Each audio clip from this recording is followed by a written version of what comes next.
sedayana Bi Dimas karasanya tos di episode terakhir sejauh ieu kumaha cek aranjeun cerita karya Dea Sanjaya ieu. Karya-karya beliau emang tos tong diragukeun deui pasti terjamin. Ayeuna di episode terakhir kuring bakal nyaritakeun cerita Dea Sanjaya nu judulna Misteri Keong Mas. Pastina ceritana bakal menarik sih. Wilujeng ngadangukeun nya ceritana.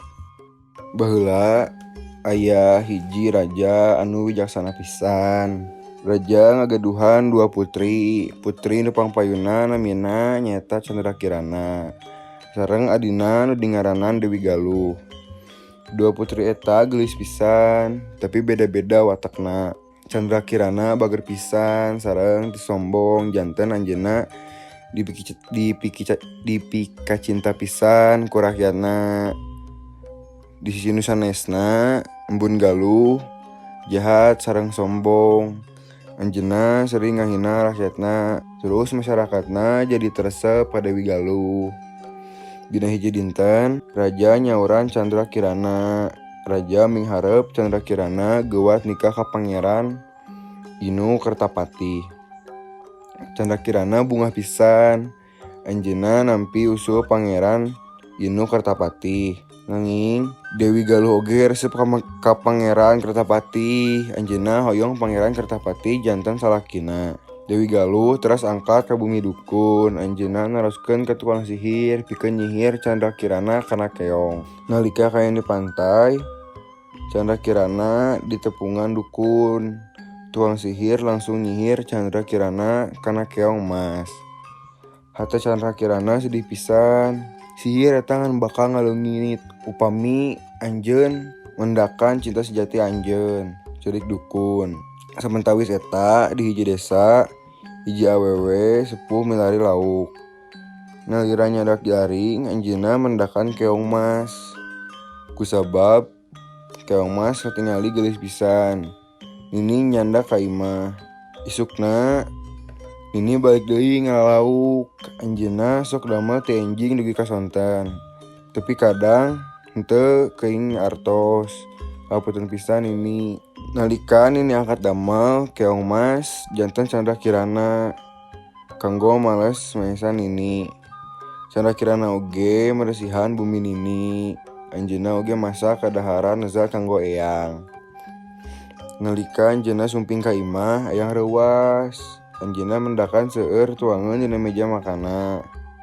"Saha nu ngalukeun ieu sadayana?" cek Nini. Poe kaliwat.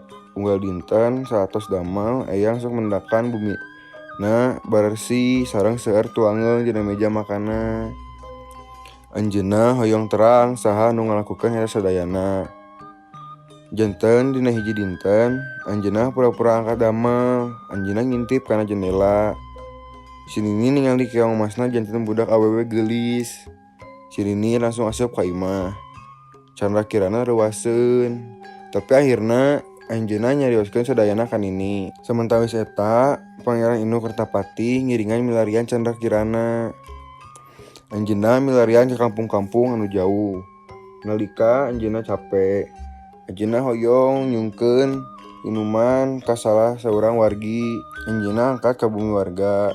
Sareng aya olala. Pangeran Inu Kertapati mendakan Candrakirana. Sakedapan supah dukun ngaleungit.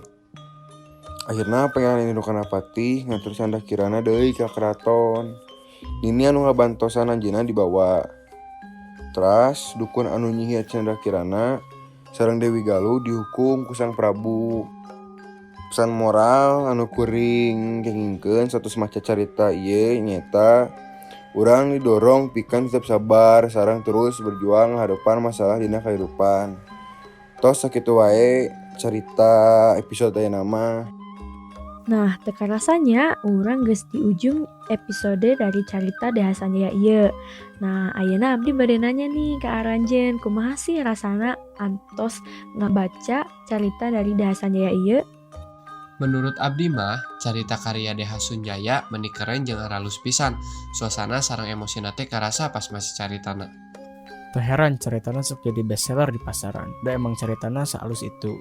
Dina caritana oge loba amanat sareng pesen anu bisa diterapkeun dina kahirupan sapopoe.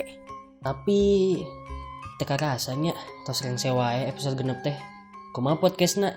Pasti kame pisan atuh podcast kelompok 2 mah. Bener pisan. Meni enggalnya nepi ka episode genep teh. Kuring ngapunten sadaya upami dina podcast ieu aya kecap anu henteu dipikaresepeun. Hatur nuhun oge parantos ningali podcast kami. Abdi miharep podcast ieu bisa ngahibur penonton sasadayana. Hatur nuhun. Assalamualaikum warahmatullahi wabarakatuh.